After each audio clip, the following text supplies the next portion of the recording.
PDAB Tirta Utama tuh core business-nya adalah dalam bidang air, khususnya untuk melayani spam regional, di mana spam regional itu adalah spam yang melayani minimal 2 kabupaten kota.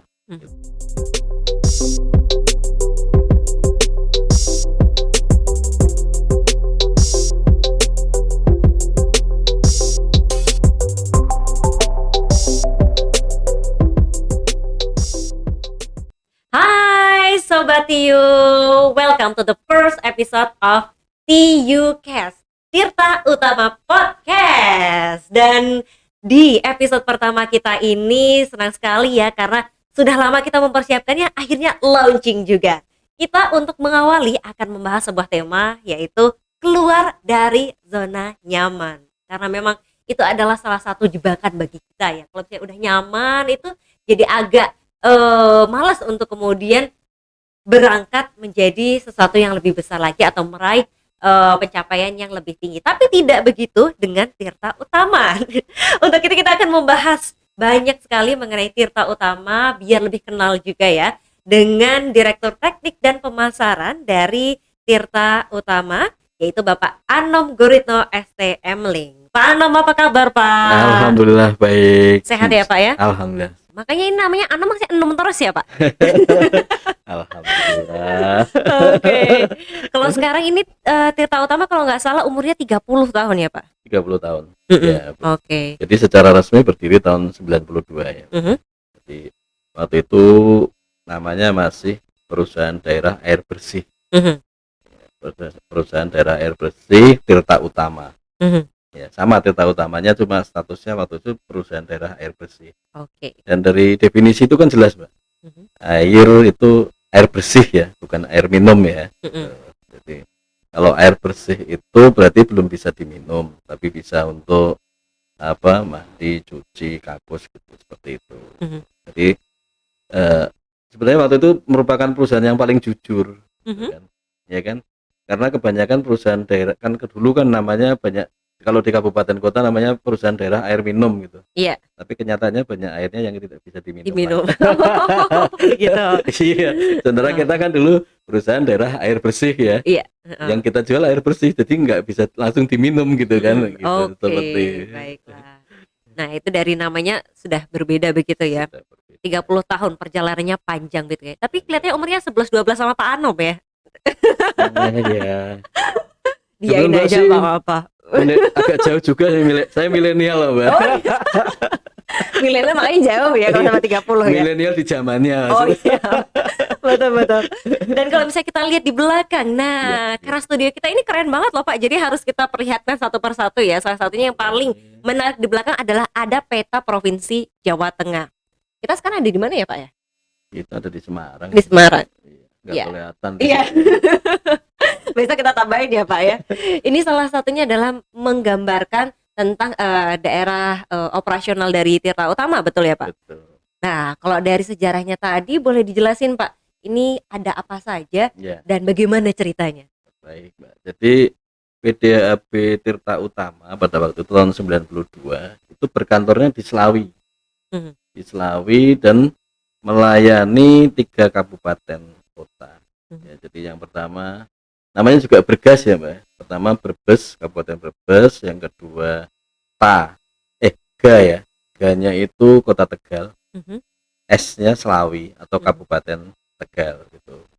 Itu sebenarnya waktu itu melayani tiga kabupaten kota dengan bantuan dana dari KFB kalau nggak salah, Jerman ya, atau Soflon.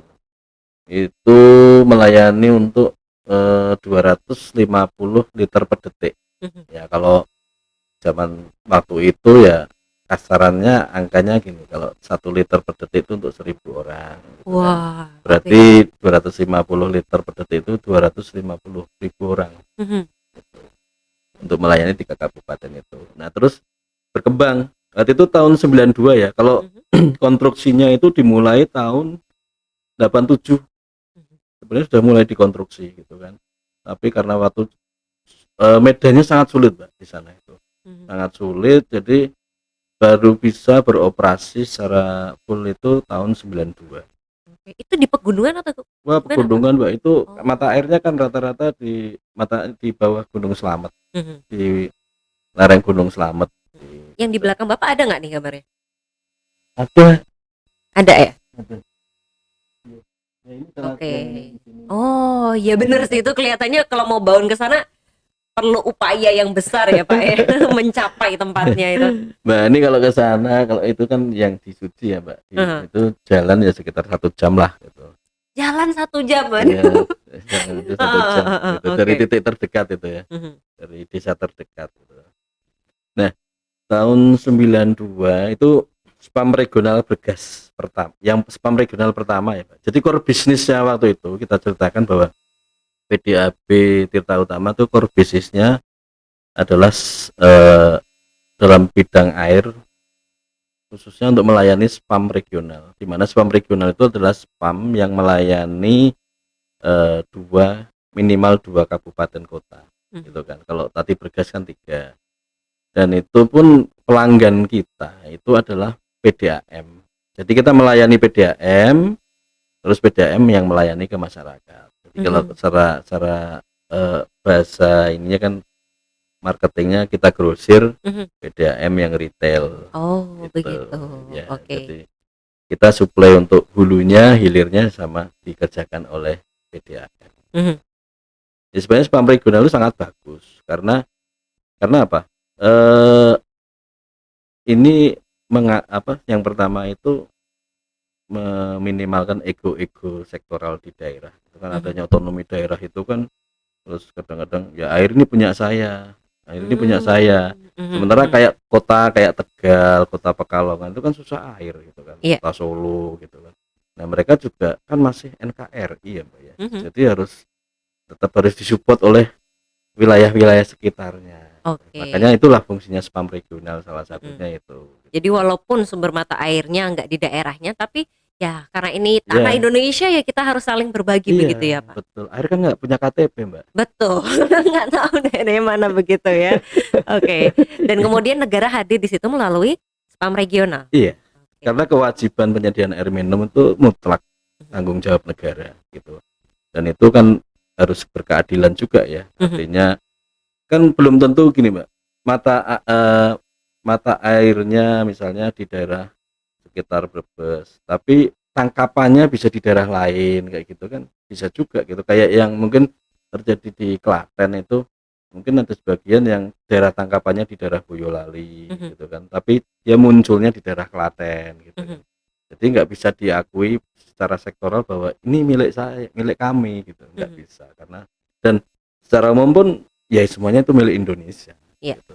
Itu yang harus apa, mindset yang harus dipakai seperti itu. Mhm.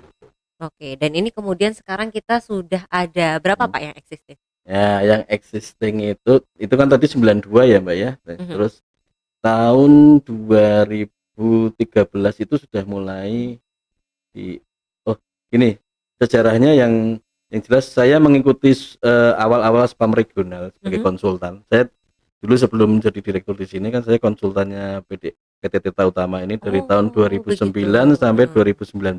Wah, mengikuti perjalanannya juga berarti ya, Ya, Pak?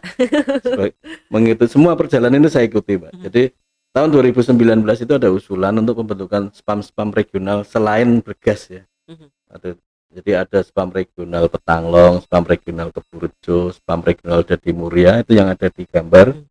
Dan itu Terus semua adalah, Pososukas, singkatan-singkatan ya, Pak, ya? semuanya adalah singkatan kecuali yang Dadimuria, Mbak. Heeh. Dadimuria itu kan sebenarnya Purwodadi sama Pegunungan Muria gitu kan. Oh, begitu. Jadi wilayah-wilayah yang di sekitar Pegunungan Muria gitu. Mhm, Oke, kita kembali jadi tahun 2011 itu ada MOU antara Pak Gubernur dengan para kepala daerah yang rencana akan mendapatkan layanan melalui spam regional. mhm, Jadi kalau waktu itu saya lupa berapa, ada soalnya ada yang beberapa yang tidak jadi dilaksanakan ya. mhm. Jadi waktu tahun 2011 itu di posisi di Karanganyar waktu itu bulan November kalau nggak salah. Itu ada beberapa spam regional. Yang pertama itu eh, yang rencana akan dibangun itu Petanglong, Mhm. terus Keburejo, ada namanya Wononegara. Apa itu, Pak? Wonosobo, Banjarnegara. Oke, Gitu. Banjarnegara. Terus ada Semar Salad, Mhm. Semarang Salatiga. Semarang Oke. tapi maksudnya Ungaran. Iya. Ini dua ini enggak jadi dilaksanakan. Mhm. Terus ada Wososukas. Mhm. Wososukas itu Wonogiri, Sukoharjo, Solo, Karanganyar sama Sragen. Ya. Terus yang selanjutnya adalah Dadimurya. Dadimurya itu yaitu ada Dadimurya kan Purwodadi, berarti kabupatennya Grobogan. Mhm. Terus Kabupaten Jepara, Kabupaten Kudus sama Kabupaten Pati. Mhm. Gitu. Jadi tapi yang sudah terbangun itu tiga ya, Bergas, Petanglong sama Keburjo. Ya. Kalau Petanglong itu sudah dimulai Keburjo dulu ya. Keburjo itu sudah dibangun mulai tahun 2013 sampai terakhir untuk yang Kebumen 2013 mulai beroperasi tahun 2018. Terus yang untuk Purworejo itu dibangun tahun 2020 terus beroperasi 2021. Nah, untuk kabupaten yang Petanglong itu sebenarnya ada dua subsistem, Jambangan sama Kaliboyo. Yang subsistem pertama itu dibangun sekitar tahun 2016-11, baru beroperasi tahun 2020. Nah, sekarang yang masih dalam perjalanan OTW ini Mbak, yang Wososukas. Wososukas itu lumayan besar tapi minus Sragen ya, karena Sragen ada program lain jadi tidak diikut sertakan. Jadi ada 4 kabupaten, Wonogiri, Sukoharjo, Solo atau Surakarta sama Karanganyar. Ini baru pembangunan tahap pertama sekitar 1,3 triliun itu. Total aset kami yang 3 spam regional itu sekitar 1 triliun, nanti kalau ditambah Wososukas jadi tambah 1,6 triliun, jadi totalnya 2,6 triliun. Wow, 2,6 triliun ya. Iya, Mbak. Oke, baik. Dan nanti ke depannya? Ke depannya masih ada Dadimurya, masih ada Randu Gunting, Randu Gunting itu untuk 3 kabupaten, Mbak. Blora, terus Pati sama Rembang. Terus ada spam Jeragung. Jeragung itu yang bendungan Jeragung yang ada di Karangawen, Demak itu. Nanti akan melayani Kota Semarang, Kabupaten Demak sama Kabupaten Grobogan. Oke. Iya. Jadi ini perkembangannya sangat pesat ya Pak untuk Tirta pesat, Utama Mbak. sendiri. Masih ada lagi. Apa itu Pak? Spam bener, nggak pernah salah ya? Yang sekarang lagi rame itu loh, waduk bendungan bener itu loh. Oke. Itu juga ada spamnya nanti. Oh. Untuk sebagian untuk kabupaten Provinsi Jawa Tengah, sebagian lagi untuk Provinsi DIY. Nah, nanti untuk yang Jawa Tengah akan melayani Keburjo juga sama, cuma bedanya kalau yang sekarang dari barat, nanti akan dari timur gitu, dari Waduk Bener. Oke. Dan kemudian tadi ada perubahan dari PDAB menjadi Tirta Utama. Para regional dan juga menjadi Perseroda begitu ya Pak. Ini merupakan salah satu bagian transformasi perubahan dari Tirta Utama yang keluar dari zona nyaman. Kalau sebelumnya ketika menjadi PDAB kan itu sudah nyaman ya Pak. Kemudian kenapa ingin berubah menjadi Perseroda? Pasti karena semangat yang besar. Boleh diceritain nggak Pak ini? Apa saja visi kedepannya? Ya, baik Mbak. Jadi memang kalau dulu PDAB Tirta Utama itu kan namanya perusahaan daerah ya Mbak ya. Ketergantungan terhadap anggaran provinsi itu sangat besar.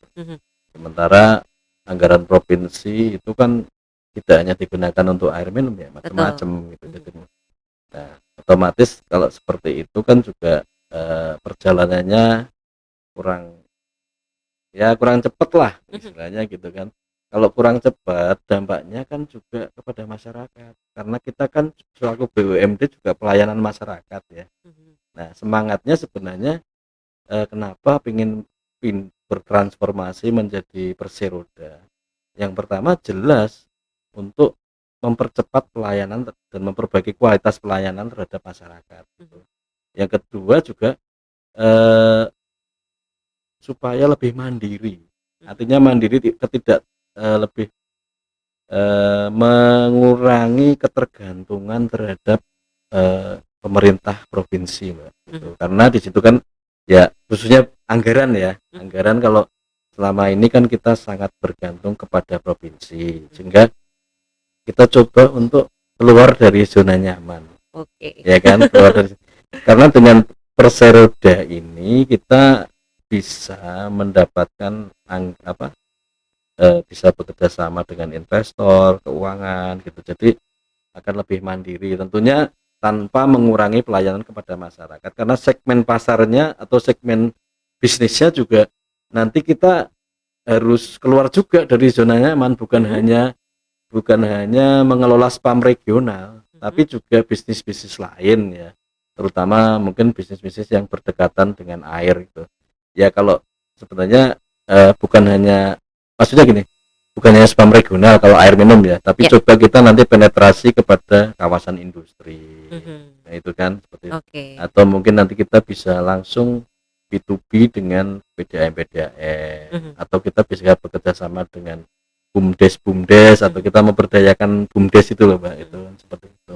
Oke, jadi skupnya makin luas Makin begitu ya Pak. luas gitu. Kalau dilihat berarti ini seperti seorang anak yang dari anak kecil kemudian beranjak remaja dan dewasa, yang tadinya masih bergantung terhadap orang tua, dia harus mau mandiri begitu Iya, ya. harus Dan nantinya akan menjadi orang dewasa yang punya banyak cita-cita, punya tanggung jawab yang semakin besar Iya. begitu.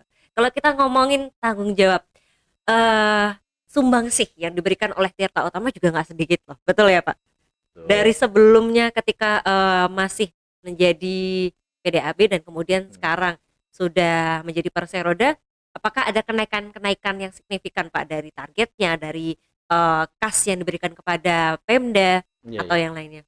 Baik Mbak, jadi kalau ya saya cerita semenjak saya masuk saja ya Mbak, pada waktu itu contoh untuk bergas, kita pada waktu itu untuk serapan atau air yang terjual itu sekitar 680 liter per detik gitu kan. Sekarang untuk waktu 2 tahun naik jadi 780. Berarti kan ada kenaikan signifikan selama berubah ini 100 liter per detik. Mbak kan tadi sudah saya sampaikan kalau 1 liter biasanya untuk 1.000 orang. Iya. Berarti kalau 100 liter itu tambahannya 100.000 orang selama kurun waktu semenjak bertransformasi gitu kan. Dan kami juga secara dividen itu naik Mbak gitu. Cuma saya nggak apa langkahnya karena ini bagiannya Pak Direktur Umum sebenarnya gitu. Oke, baik. Cuma kalau kita lihat kalau nggak salah dari 6 miliar di awal saya masuk 6 miliaran gitu. Sekarang sudah ditarget menjadi 8,8 miliar. Jadi naiknya hampir 2,5 miliaran lebih. Wow, besar ya Pak Iya, ya. betul gitu. Tentu saja ini berarti Tirta Utama memiliki peran yang penting dan strategis dalam kontribusi untuk kas atau pendapatan daerah juga begitu ya. Dan dengan sekarang sudah menjadi Perseroda, sangat luas juga kesempatannya bagi pendanaan yang bisa masuk. Iya, Betul ya betul. Pak. Ini kemudian salah satunya diharapkan investor-investor bisa nih untuk Iya, join ke sini Pak. join, betul Mbak. Kita beberapa kali juga sempat didatangi investor untuk bahkan dari luar negeri juga. Kemarin terakhir kami juga diundang ke Korea, tapi ini nggak tahu, ini belum belum ada jadwal untuk berangkat ke sana gitu. Jadi sebenarnya banyak yang tertarik untuk berbisnis dengan kami di sini setelah open jadi Perseroda gitu Mbak. Ada dari Korea, terus kemarin juga ada sempat dari Uni Eropa, Bank Uni Eropa, waktu itu saya ke Jakarta juga, tapi belum sempat berbicara lebih jauh, tapi terus juga dari investor-investor yang swasta nasional di Indonesia juga banyak yang sudah menawarkan diri, termasuk baik dari perbankan maupun dari investor-investor yang bergerak di bidang air minum, seperti itu. Oke, baik. Dan kalau untuk sekarang tadi kan ingin bisa ekspansi ke pasar yang lebih luas begitu ya, dan memungkinkan sekali sekarang ketika menjadi Perseroda. Kemudian strategi apa Pak yang sudah dilakukan agar nantinya bisa penetrasi ke pasar-pasar industri tersebut? Ya strateginya pertama gini Mbak, jadi yang pertama coba kita dekati kawasan industri terpadu Batang yang paling gede di Indonesia nanti. Iya. Kita juga ya, yang pertama jelas iklan lah. Iklan itu menyatakan bahwa kami itu sanggup mengelola itu. Ya tentu selanjutnya setelah kita mengiklan, kita juga harus berbenah di dalam, ya. Jadi perusahaan ini kuncinya ada di SDM, ya kan, ada di SDM. Makanya kami juga harus tetap mengupgrade, ya, kompetensi kami semua. Jadi salah satunya itu. Terus yang kedua juga membina sinergitas dengan stakeholder yang ada, ya, baik pemerintah pusat, pemerintah provinsi maupun pemerintah daerah gitu. Itu semuanya harus kita berkomunikasi dengan baik dengan mereka gitu. Itu sementara itu. Oke. Dan kemudian ketika transformasi ini berjalan, ada perubahan besar nggak Pak atau signifikan yang dirasakan di bidang teknik dan pemasaran ini? Semenjak bertransformasi, ya, justru transformasi itu menuntut kami untuk keluar dari zona nyaman, karena tuntutannya akan jelas lebih lebih challenging, ya gitu. Lebih challenging gitu. Jadi makanya otomatis SOTK kami rubah semua dari awal gitu. Kita sesuaikan dengan target-target yang akan kita raih gitu, Mbak. Jadi SOTK, jadi terus personel kita isi dengan yang berkompeten gitu. Seperti itu gitu kan. Itu langkah awalnya seperti itu. Oke, ada kendala nggak Pak yang dirasakan ketika dalam perjalanan mengubah untuk menjadi lebih besar ini? Ya gini Mbak, perjalanan transformasi ini kan ibarat kita menjadi bayi lagi, ya. Yang namanya bayi kalau mau berjalan itu kan ya ada saja lah, artinya dia harus step-stepnya kan, dia harus memperkuat kakinya, terus harus berani, jangan takut untuk jatuh, jangan takut untuk terbentur gitu kan. Nah, dari hal tersebut ya tentunya banyak tantangan, ya Mbak. Banyak tantangan gini, kalau ibarat bayi kita aja harus memikirkan cara untuk bisa merangkak seperti apa. Betul. Gitu kan. Harus terus rambatan gitu kan. Nanti satu-satu gitu kan. Dan itu juga tantangan yang terberat itu sebenarnya kan kalau kita pikir ya sinergitas internal itu. Jadi kesamaan visi misi, terus kecepatan ritme pekerjaan gitu, Mbak. Karena dulu ya memang gini, karena terjadi kenaikan speed, otomatis kan semuanya harus bergerak bareng-bareng. Betul. Ya, kita satu gerbong gitu kan. Kalau sampai ada yang ketinggalan, ya kan repot kita nanti. Nah, ini tantangan terbesar justru malah di sini. Kalau tantangan dari luar ya saya kira normatif saja lah, yang namanya ya calon klien agak susah. Itu bukan sesuatu, kalau menurut kami bukan sesuatu yang tantangan yang terbesar. Justru tantangan terbesar itu dari dalam sini sendiri gitu. Bisa nggak kita berbuat terbaik gitu kan, untuk dan bersama-sama, ya. Jadi teamwork ini yang sangat penting gitu, seperti itu, menyamakan ritme visi misi gitu kan, terus ya harus saling merangkul di dalam diri kita sendiri gitu kan, jangan sampai ya itu berbuang lepas atau gitu. Oke, karena kalau maju sendirian itu susah ya Pak ya, harus majunya bersama-sama akan bisa lebih cepat begitu. Dan kalau dari aset-aset yang sudah ada sekarang existing, apakah penyerapannya semua sudah maksimal Pak? Gini, kalau untuk bergas itu kan kita jadi terjualnya itu sekitar 780 sampai 800 LPS, ya. Dengan kehilangan air sekitar 12%. Itu sudah full capacity. Kalau di bergas, ya, kita anggap sudah full capacity. Terus untuk yang Petanglong itu kan baru dibangun kapasitas 200 liter per detik, tapi yang sudah baru terserap itu sekitar 110 gitu. Jadi masih ada idle capacity sebesar 90 liter per detik. Tapi itu juga kan baru Mbak, baru tahun 2020 beroperasi gitu kan. Kalau bergas kan sudah 30 tahun, ya. Iya. Gbk sudah 30 tahun. Terus yang Keburejo itu mulai beroperasi kan tahun 2018, berarti sudah 4 tahun ya. Sudah 4 tahun. Itu kapasitas terbangunnya itu 350. Yang 300 di Kebumen, yang 50 di Purworejo. Kalau 300 di Kebumen itu baru terserap sekitar 65 liter per detik.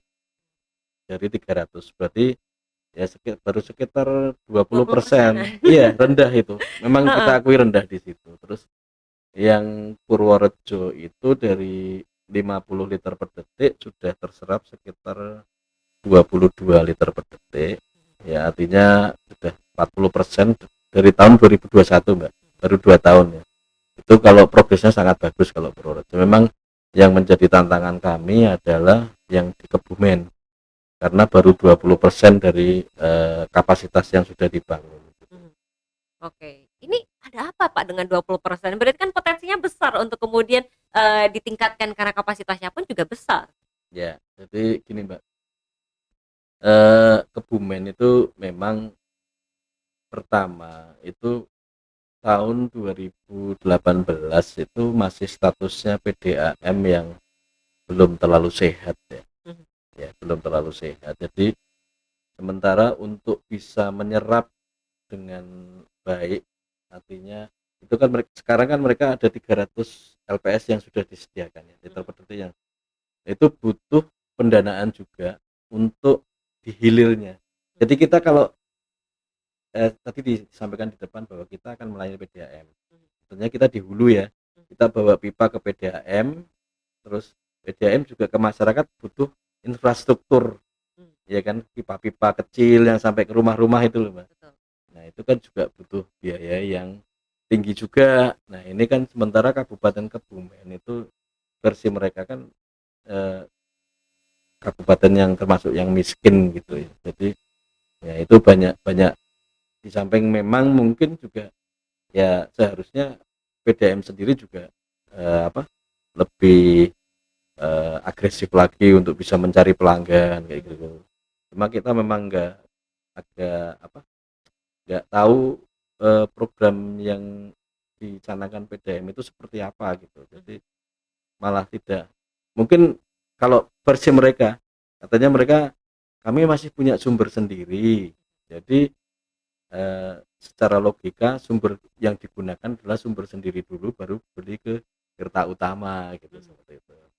Nah tapi ini kan akhirnya akan jadi ya kita coba coba penetrasi dan berusaha untuk berkomunikasi dengan lebih baik lagi dengan PDAM Kebumen. Kemarin saya minggu kemarin ya baru ke Kebumen untuk berkoordinasi dengan Direktur Utama PDAM Kebumen, langkah-langkah strategis apa yang bisa dilakukan supaya penyerapan itu bisa naik secara signifikan gitu Pak. Jadi kita terbuka, mereka hambatan-hambatannya apa, kalau misalnya kita bisa bantu akan kita bantu, seperti itu intinya di situ. Jadi ini pasar yang kita simpan dulu karena bisa digarap, tapi kita tunggu nanti ya apa yang akan kira-kira menjadi raihan nantinya begitu ya.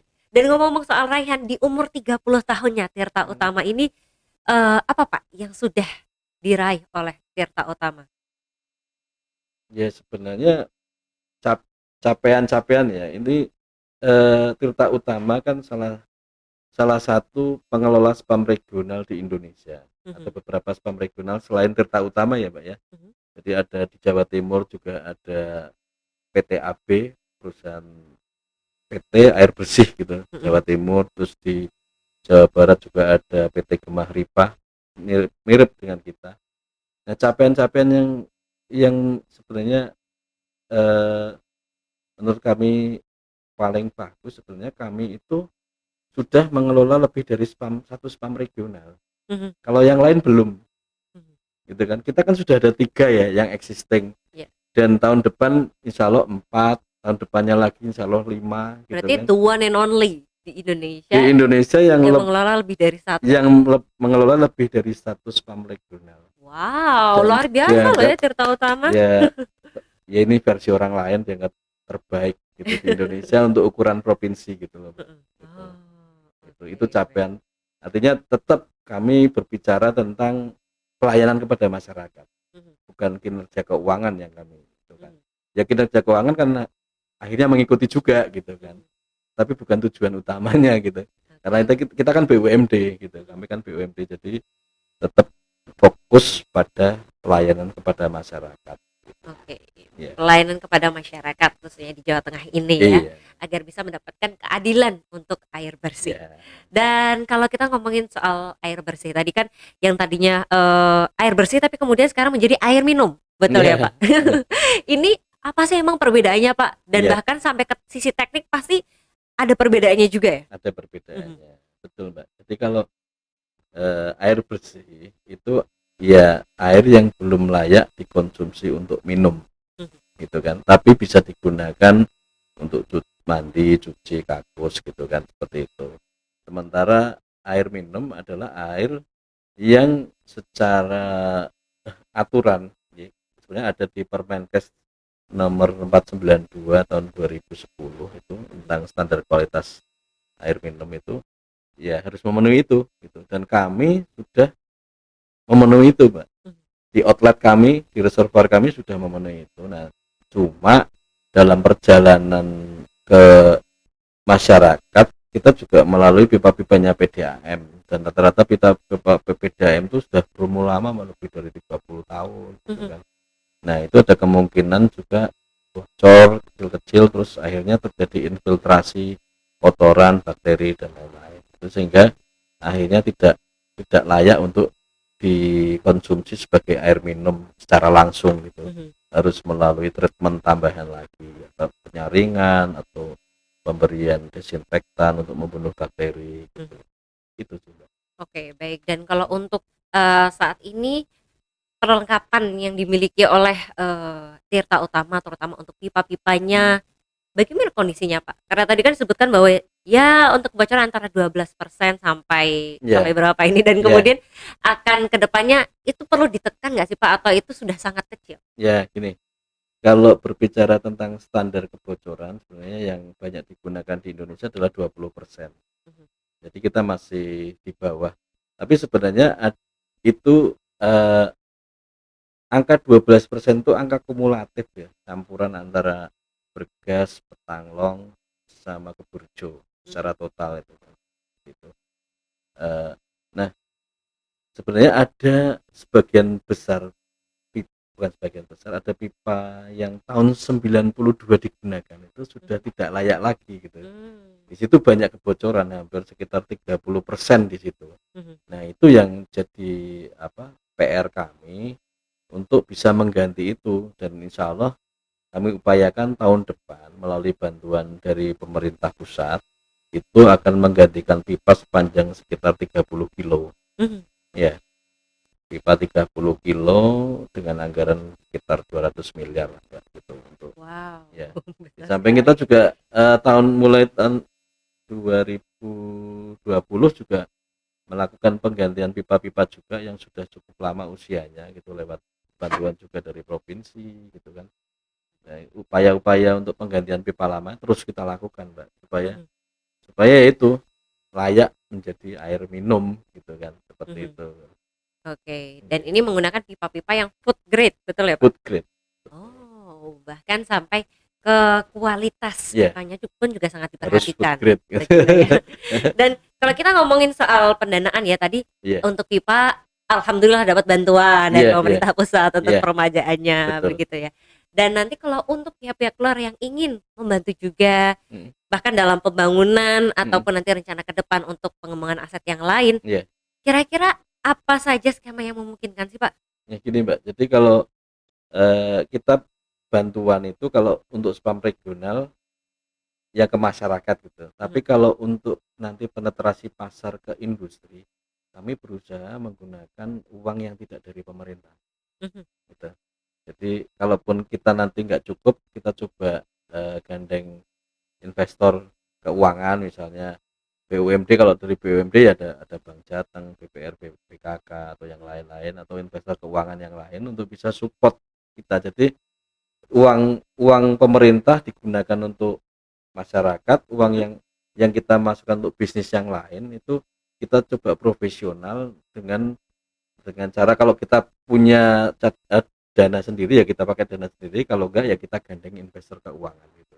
Oke, baik. Ya, Jadi masing-masing ya. masing-masing. Oke, berbeda Ya, peruntukan dan juga tujuannya. tujuannya. Dan kemudian ketika sudah berubah menjadi bisnis ini, sulit nggak sih Pak untuk menyeimbangkan antara pelayanan kepada masyarakat dan juga bisnis yang harus berjalan?